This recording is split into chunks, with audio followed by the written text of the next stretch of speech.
آسمانی وحی ہے، آسمانی جو تعلیمات ہیں جو قرآن اور حدیث کی صورت میں ہیں، اس کو اللہ تعالیٰ نے زندگی کہا ہے۔ جیسے اللہ تعالیٰ نے سورۃ الانفال کی آیت 24 میں یہ کہا، اعوذ باللہ من الشیطان الرجیم کے بعد یا ایھا الذین آمنوا استجیبوا للہ وللرسول اذا دعاکم لما یحییکم، کہ تم لوگ اللہ اور اس کے رسول کی باتوں پر لبیک کہو، ان کو تسلیم کر لو، ان کو مان لو، لما یحییکم، اس لیے کہ وہ تمہیں زندگی بخشتی ہیں۔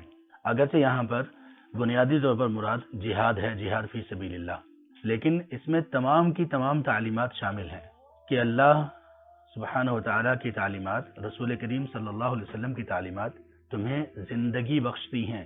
کون سی زندگی؟ اور اس کو جاننے کے لیے دیکھیے سورۃ النحل میں اللہ تعالیٰ کا یہ ارشاد ہے، جو کوئی بھی تم میں سے اچھا عمل کرے گا فَلَنُحْيِيَنَّهُ حَيَاةً طَيِّبَةً، جو کوئی بھی تم میں سے اچھا عمل کرے گا ایمان لانے کے بعد، تو ہم ان کو ہر صورت لازمی حیات طیبہ سے نوازیں گے۔ حیات طیبہ کس کو کہتے ہیں؟ حیات طیبہ کا معنی یہ ہے کہ وہ زندگی جو ہر اعتبار سے بہترین ہو۔ ان بنیادی طور پر حیات طیبہ کی جو بنیادی علامت ہے نا، وہ ہے الذین آمنوا وتطمئن قلوبهم بذکر اللہ۔ سب سے بنیادی علامت یہ ہے کہ بندے کو اطمینان، دل میں اطمینان اور سکون حاصل ہو جائے۔ یہ سب سے بنیاد اور سب سے اہم اور سب سے زیادہ جو محور ہے جس چیز پر حیات طیبہ کا، وہ یہ چیز ہے۔ ابن حزم رحمہ اللہ نے ایک کتاب لکھی، اور وہ کتاب کسی خاص موضوع پر نہیں بلکہ وہ کتاب ان کی زندگی کے تجربات کا نچوڑ ہے۔ وہ اس میں لکھتے ہیں اس کی ابتدا میں کہ ایک چیز ایسی ہے جو لوگوں میں کامن ہے، ہر تمام کے تمام لوگ ہی اس چیز کو چاہتے ہیں، اور وہ چیز ہے اطمینان اور سکون۔